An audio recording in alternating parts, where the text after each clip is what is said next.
Je viens de finir d'écouter un balado de Mélissa Bédard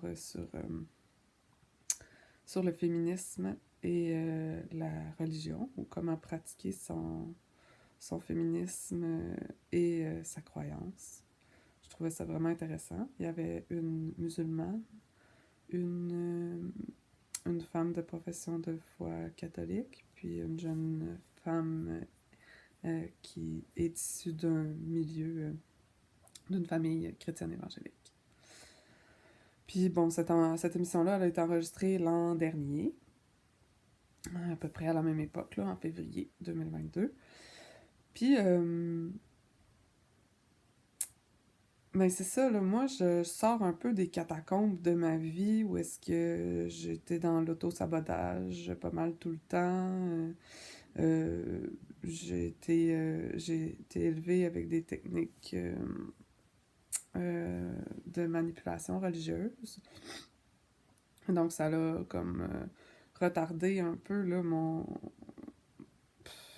je peux-tu dire ça? En tout cas, ça m'a formé pour sûr, mais ça l'a retardé euh,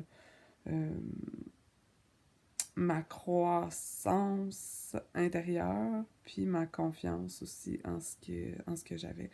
Dans le fond, j'avais beaucoup d'outils, mais euh, j'avais pas leur mode de fonctionnement, puis je comprenais pas comment ils fonctionnaient. Fait que là, aujourd'hui, en ayant comme eu l'équivalent du temps où est-ce que je vivais dans le foyer de mes parents, versus où est-ce que là, j'ai vécu autant de temps à l'extérieur du foyer de mes parents, ben je me rends compte que je suis beaucoup plus mûre pour être qui je suis, puis qu'est-ce que je dois faire. Donc, c'est clair que ça m'a servi pour moi de grandir, d'être l'aînée d'une... Je suis l'aînée de quatre... d'une couvée de 5. J'ai 3 frères puis une sœur en dessous de moi. Euh, Puis, sinon, ben, mes parents s'étaient convertis euh, au mouvement à travers... S'étaient convertis à Christ à travers le mouvement évangélique dans les années 70.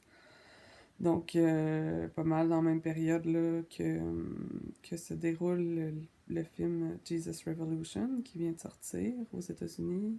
Puis, ben, est-ce qu'on dit l'anglophonie? Tu sais, nous, on parle la francophonie, mais... En tout cas, il est pas au Québec, puis il est pas disponible sur Amazon Prime non plus. Fait que... En tout cas, ça m'arrange. J'ai presque l'impression qu'il va falloir que je censure avec un gros bip le dernier mot de la compagnie que j'ai... Le dernier nom de compagnie que j'ai nommé, mais bon.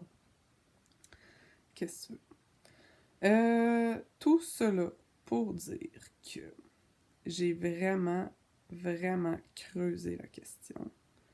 Puis, pour moi, c'est évident que Jésus-Christ, que le personnage de Jésus a bel et bien vécu euh, dans, euh, dans la région où est-ce qu'on dit qu'il a grandi, puis qu'il a fait son ministère, qui a été crucifié, mais au-delà de toute sa vie terrestre, c'est évident que ce dude-là, il est ressuscité, puis il est vivant présentement. Euh, Étant donné le grand succès de son ascension, puis de son œuvre, puis de sa... euh, comment je dirais ça? De l'apport de son esprit, qui avait promis une fois qu'il serait mort. Euh, il n'a pas promis ça quand il était mort, mais il a dit qu'après qu'il soit mort, il enverrait son esprit. Et puis donc, cet esprit-là est ici avec nous depuis que Jésus est mort et ressuscité. Mais disons qu'on n'est pas trop sûr s'il est ressuscité, mais en tout cas, depuis qu'il est mort, clairement, son esprit est sur la terre avec nous. Ou en tout cas, si c'est pas arrivé à l'instant même où son âme a quitté son corps qui est sans vie, ben c'était vraiment pas longtemps après. Bon, depuis ce temps-là, il y a des efforts acharnés qui se font partout pour pas qu'on connaisse la présence vivante de cet esprit-là.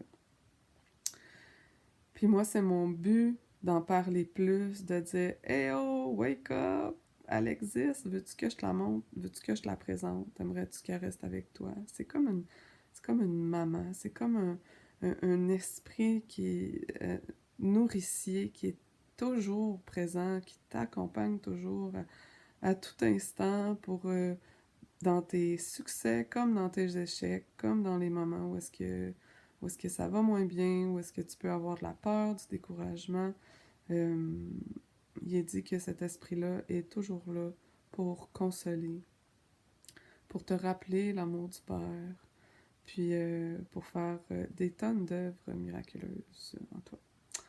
Oui, je sais, j'ai comme une espèce de petite panthère, tigre-lion, là, qui marche vers mon cerveau. C'est les relents d'un petit collant en feutre que mon enfant a collé là. Donc, non, ce n'est pas une apparition spirituelle. J'ai bien hâte de voir ce que vous allez dire là-dessus, ceux qui ont du temps à perdre à bâcher sur tout le monde qui parle le bien par rapport à Dieu. Hein, il y en a de toutes sortes. Fait que, bref, où est-ce que je m'en vais avec ça? Je pense que je veux du comeback, je veux des commentaires. Peut-être que c'est pas la bonne technique parce que ça a l'air qu'on a plus de commentaires en direct là, quand on fait des directs, mais bon, là pour l'instant, j'ai pas ce temps-là, puis mais je sens qu'il faut parler, il faut le dire, faut dire. La Saint-Esprit existe, est disponible pour tout le monde. C'est un esprit qui a beaucoup, beaucoup, beaucoup de qualités qu'on retrouve chez la femme. Donc, une partie de Dieu que j'ose euh, que j'ose interpréter beaucoup plus féminine, euh, puis qui comprend et qui sait la vérité de par l'intérieur. Donc, nous on est fait comme ça, le genre féminin. Donc, il y a vraiment c'est ça, un fonctionnement. Cet esprit a un fonctionnement que j'affectionne particulièrement et qui m'affectionne aussi beaucoup. Fait que, veux-tu en savoir plus? Veux-tu que j'en parle plus? On se découvre ça ensemble? On va-tu prendre des marches dans le bois pour avec la Saint-Esprit? Hein? Qui sait ce que ça donnerait?